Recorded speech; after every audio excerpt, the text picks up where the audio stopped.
नमस्कार। News state UP UK के digital platform में आप सभी का स्वागत है और मैं हूं आपके साथ आशिमा त्यागी। इस वक्त हम देख रहे हैं उत्तर प्रदेश में जिस तरह का माहौल है, यूपी पुलिस पूरी तरीके से हाई अलर्ट पर है क्योंकि बहराइच में जो हिंसा यहां पर देखी गई थी उसके बाद लगातार जो है एक के बाद एक तस्वीर ऐसे ही मूर्ति विसर्जन के दौरान हंगामे की देखने को मिली है और अब ऐसे में खुफिया एजेंसियों को भी हाई अलर्ट पर रहने का आदेश दिया गया है, जिसका असर भी उत्तर प्रदेश में यहाँ पर देखने को मिल रहा है। आज हम चर्चा करेंगे क्योंकि बहराइच में जो हिंसा हुई थी उसके बाद लगातार पुलिस एक्शन में दिख रही थी और अब पांचों आरोपियों को पेशी के बाद 14 दिन की न्यायिक हिरासत में भेजा गया है और अब उनसे पूछताछ की जाएगी। दूसरी तरफ जहां शासन प्रशासन अपना काम यहां पर कर रहा है, कार्रवाई कर रहा है, सख्ती बरत रहा है, तो दूसरी तरफ इस एनकाउंटर को लेकर अब राम गोपाल मिश्र जो कि इसमें मारे गए थे, उनकी पत्नी ने भी एनकाउंटर को लेकर सवाल खड़े किए हैं। दूसरी तरफ जो विपक्षी दल है उनकी तरफ से भी सवाल खड़े किए जाए। तो आज हम इसी पर चर्चा करेंगे कि आखिर ये सवाल हो क्यों रहे हैं, क्योंकि जब पुलिस कार्रवाई करती है तो उसको लेकर भी सवाल खड़ा कर दिया जाता है, नहीं होती है तो भी एक्शन यहाँ पर नहीं लिया गया। इस तरह के सवाल खड़े होते हैं। गौरव हमारे साथ चर्चा में शामिल होंगे।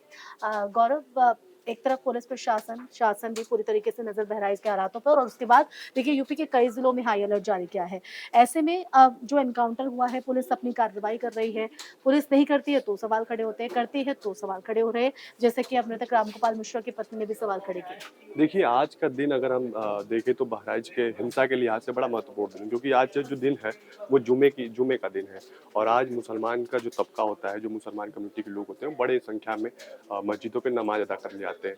1 बजे का जो जुमे का नमाज़ था वो अदा करने के लिए आज बहराइच में बड़ी संख्या में मुसलमान निकले घरों से और आपने देखा हो कि जिस प्रकार से जो संवेदनशील ज़िला है उत्तर प्रदेश का, ना सिर्फ बहराइच बल्कि जितने भी संवेदनशील ज़िले हैं और जहाँ मुसलमान बहुसंख्यक में हैं, उन सारे जिलों में अलर्ट रखा गया था, बड़े मात्रा में पुलिस डिप्लॉयड की गई थी और जिस प्रकार से आपने देखा होगा कि पूरे एक जो वहाँ की एसपी हैं वृंदा शुक्ला ने उन्होंने एक अपडेट भी दिया। आज की जो अपडेट आया है कि 50 से ज़्यादा गिरफ्तारी हो चुकी है, 13 से ज़्यादा मुकदमे लिखे जा चुके हैं और एक जो सबसे बड़ा अपडेट आया इस पूरे मामले में कि जो आरोपी थे इस पूरे हिंसा के, वो सरफराज और अब्दुल हमीद, उनको जो संरक्षण दिया था उसी ग्राम प्रधान ने दिया था, उस गाँव के ग्राम प्रधान कल्लू नाम था जिसका, उसने संरक्षण दिया था। तो जिस प्रकार से तह दर तह ये पूरी मामले खुल रहे हैं, जिस प्रकार से पुलिस आगे धीरे-धीरे चीज़ों को खोलती हुई जा रही है, परत दर परत जैसे ही पूरा मामला खुलता जा रहा है। कहीं न कहीं ये एक पूरा स्क्रिप्टेड मामला लग रहा है कि पहले से पूरा एक स्क्रिप्ट बनाया गया था कि ऐसे होगा, ऐसे होगा। इस प्रकार से पुलिस पूरी चीज़ों को तह से हालाँकि जाँच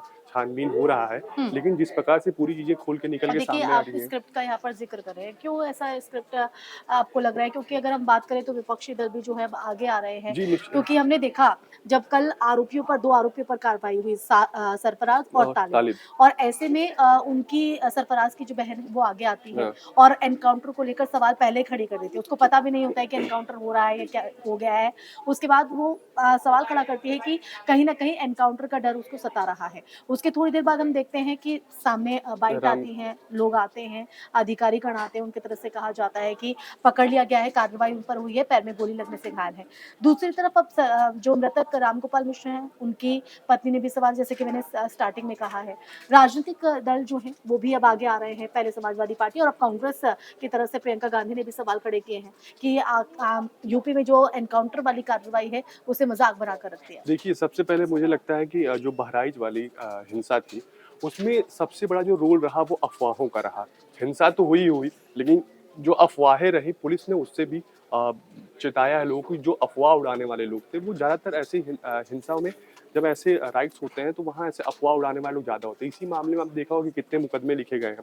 फिलहाल हम उस बाइट्स पे आते हैं जो सरफराज की बहन ने दिया था कि सरफराज की बहन ने बताया था कि रात को ही जबरन उठा गए। पुलिस जबरन उठा के ले गई। उसे डर है कि कहीं उनके भाइयों का एनकाउंटर ना हो जाए।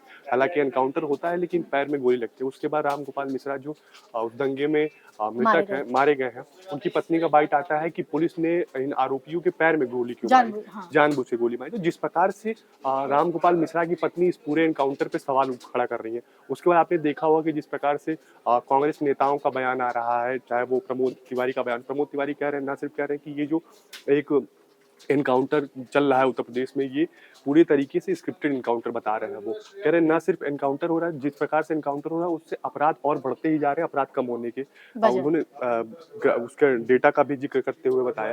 तो जिस प्रकार से पूरा एनकाउंटर का दौर चल रहा है, हालाँकि पुलिस अपने ज़ीरो टॉलरेंस की नीति पे काम कर रही है।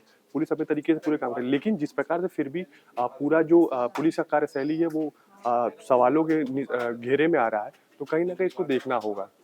कि ये चीज़ें कैसे चली आ रही हैं। तो देखिए लगातार जो है शासन प्रशासन की निगाह है वो अपना काम यहाँ पर कर रहे हैं, लेकिन दूसरी तरफ इस एनकाउंटर को लेकर सवाल खड़े किए जा रहे हैं। चर्चा को आगे बढ़ाएंगे और हम पंकज जी से भी समझने की कोशिश करेंगे आखिर ये हो क्या रहा है, क्योंकि उत्तर प्रदेश में इस हिंसा के बाद जो है माहौल बिगड़ा है। तो इसी वजह से हम देख रहे हैं कि न सिर्फ बहराइच बल्कि आसपास के इलाकों में और जिस तरह से बहराइच के आसपास की जगह है उन्हें तो पूरी तरीके से छावनी में तब्दील कर दिया गया है।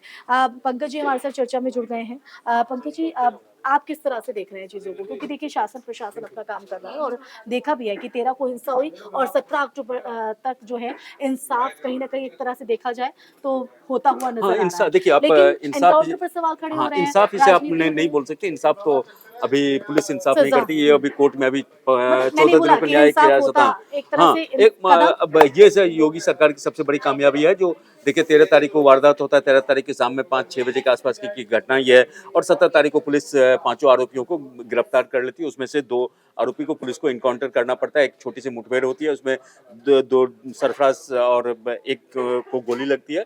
फिर उनकी स्थिति मतलब मामूली रूप से वो घायल होते हैं, उनको फिर कोर्ट में पेश किया जाता है और ये होता है।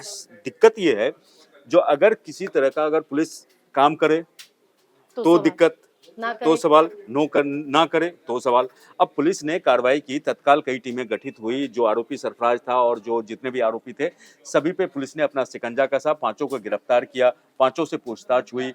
उसके बाद से पुलिस ने उसको कोर्ट में अदालत में पेश किया जो कानून हमारा है आईपीसी के तहत। उसके बाद फिर उसको कोर्ट से 14 दिनों की न्यायिक हिरासत में भेजा गया। पुलिस अब उससे पूछताछ करेगी, कहाँ असला बरामद मतलब असला की बरामदगी होगी, कहाँ पे उसने क्या पूरी घटना छुपा के प्री-प्लान पूरे थी। घटना में क्या प्लानिंग थी।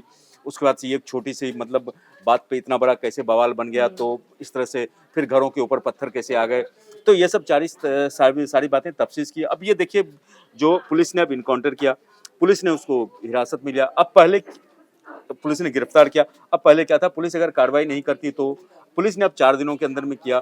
हाँ, इस दौरान आरोपी नेपाल भागने की कोशिश कर रहे थे, और पुलिस ने देखिए रोक कर बहराइच की अगर सीमा की अगर बात करें तो नेपाल से जुड़ी है तो बहुत आसानी से भाग भी सकते थे। बहुत अगर थोड़ी सी भी देरी होती पुलिस की तरफ से तो शायद फिर पुलिस निश्चित, सवालों के अगर घेरे में पुलिस इस तरह से चौकस नहीं होती हम्म, तो सीमावर्ती इलाका है, नेपाल जाना भारतीयों के लिए बहुत ईजी हो जाता, ईजी है, तो वो जा सकते हैं। लेकिन पुलिस की चौकसी की वजह से पांचों आरोपी पकड़े गए। गिरफ्तार हुए।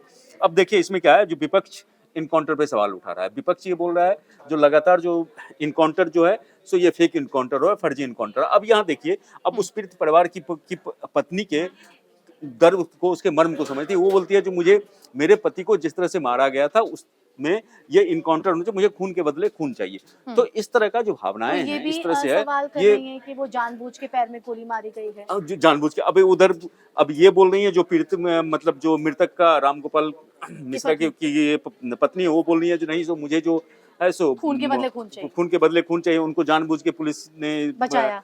उसको बचाया है, जबकि इधर ये बोल रहे हैं। तो देखिए ये क्या है, ये मतलब अजीब सी स्थिति है। तो ये जो पुलिस के लिए अगर कहीं ना कहीं अगर देखा जाए तो स्थिति देखिए बहुत पुलिस गंभीर अपना काम करती है, पुलिस अपना काम करती है। पुलिस के ये नहीं होता है जो हाँ वो जो आरोपी है किस जात का है, किस धर्म का है, क्या है। पुलिस का मोटो ये होता है जो जल्दी से जल्दी उनके पास जो एक प्रेशर है, जो इस तरह का वारदात है उसको जल्दी से गिरफ्तार करके कानून के इसमें लाया जाए। शिकंजे में अगर लाया शिकंजे में लाया जाए, अगर पुलिस उसे गिरफ्तार नहीं करती है या पुलिस की तरफ से कोई लापरवाही होती है तो पुलिस खुद मतलब सवालों के घेरे में होता है। तो पुलिस लगातार इस तरह के देती है। जैसे आपने देखा जो कि पुलिस ने मुस्तैदी दिखाते हुए, हाँ चूक हुई, घटना बहराइच की घटना हुई, उसमें चूक हुई। पुलिस प्रशासन अगर चौकस होता, सख्त होता और उनको संवेदनशीलता का अगर वो कहा जो जा रहा है जिस इलाके में घटना वो संवेदनशील इलाका भी था, तो पुलिस अगर उस इलाके से हाँ, क्योंकि ये सवाल रामगोपाल मिश्र की पत्नी की तरफ से भी उठाए गए कि आरोपियों को तो पैरों में पहले गोली मारी गई और उनको फिर जल्द अस्पताल भी ले जाया गया, लेकिन जब उनके पति को मारा जा रहा था,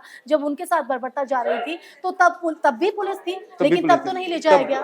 तब नहीं ले तो इस तरह जाया के गया। सवाल तो है। इस तरह के सवाल उठते रहते। देखिए इनकाउंटर पे सवाल उठाना एक मतलब नॉर्मल सी अब प्रक्रिया हो गई है, जो हाँ ठीक है हो गया तो बस बोलना है बोल दो। लेकिन आप पुलिस के उसमें से जब पुलिस स्पॉट पे जाती है किसी अपराधी को पकड़ने के लिए, सामने से फायरिंग होता है तो उनको अपनी भी जान बचानी होती है, फिर उसको गिरफ्तार भी करना और होता है। कहीं ना कहीं पुलिस का पहली प्राथमिकता होती है कि जिंदा ही अपराधी को जिंदा पकड़ा जाए, ताकि हर एक चीज को खंगाला जा सके, हर एक एंगल से जांच को जो है चूंकि बढ़ाया। जांच में अगर आपने जिंदा गिरफ्तार आपने आपने गिरफ्तार कर लिया है तो आपसे उससे तफ्तीश कर सकते हैं, उससे आप पूछताछ आप कर सकते हैं। ठीक लेकिन है, ये तो हम पीड़ित पक्ष की बात कर रहे हैं और जो आरोपी हैं उनकी भी बहन आगे आई थी, जैसे बीते दिन हमने बात भी की थी।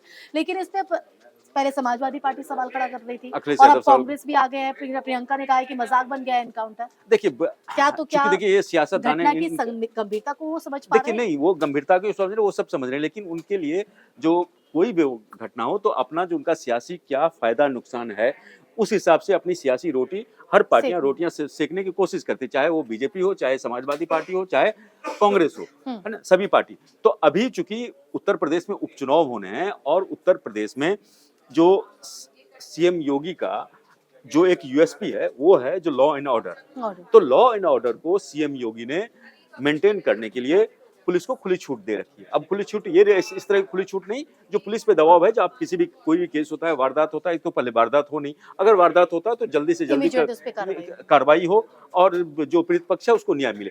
तो इस एंगल पे ये है। और सीएम योगी लगातार अपने उनका जो यूएसपी है, आप देखेंगे जहां भी वो चुनाव प्रचार के लिए जहां भी जाते हैं, जहां भी स्पीच देते हैं तो इसकी चर्चा करते हैं। अब राज्य में अभी उपचुनाव होने हैं 9 सीटों पे, तो इन चीजों को मुद्दा बना के एक जो है तो विपक्ष एक वो विपक्ष को अपनी लामबंदी करने का और ये करने का एक फॉर्मूला, जैसे पीडीए फॉर्म का भी मामला ले, जो पीडीए का हाँ, जो वो होता वाली है, हाँ, वो जो एंगल भी इसमें अखिलेश निकलते यादव वो एंगल भी लिया है। हम्म। तो देखिए जो भी है वो सब अपने हिसाब से वो करते हैं, खैर अब सियासत करते हैं और इस मामले में भी सियासत हो रही है। बहरहाल इसमें अपडेट ये है जो पुलिस प्रशासन का जो पहला ये है, जो आज जैसे जुमे का नमाज था तो कुछ ऐसा हाई अलर्ट किया। हाई अलर्ट करके चौकसी है, लेकिन पूरे चौकसी चप्पे देखिए है। धरातल पर और कहीं ना कहीं नजर भी आ रही है। नजर भी आ रही है। अभी देखिए उस दिन जो वारदात हुआ 13 तारीख हुआ, तो 13 तारीख 14 तारीख के 10-11 बजे के आसपास आप देखिएगा जो लगभग स्थिति को काबू में पुलिस ने कर लिया था। कर जो छिटपुट घटनाएं हुई थी उसके बाद वहां पे ज्यादा कुछ नहीं बढ़ा हुआ नहीं और मामला। कुछ बढ़ा नहीं। उसके बाद से जैसे संदेह ये भी व्यक्त किया जा रहा था, आशंका ये था जो जब आरोपी को कल गिरफ्तार किया गया तो हो सकता है कल माहौल बिगड़ सकता है। माहौल वहां बिगड़ सकता है, तो वैसी भी घटना देखने को नहीं मिले। तो देखिए अगर तो देखा जाए ऑल ओवर तो कहीं ना कहीं जो स्थिति है वो नियंत्रण में है, लेकिन कहीं ना कहीं ये भी कहना गलत नहीं होगा कि लोगों के मन में आक्रोश अभी भी है। अभी भी। तो और देखिए सबसे मैं एक चीज और जो ना, जब अगर पुलिस को गोली से, बुलेट से अगर पुलिस को पास यही अगर अधिकार हो और राइट्स हो जहाँ जो तुरंत वो न्याय कर दे, बुलेट से ये कर दे, तो फिर अदालत का क्या मतलब है?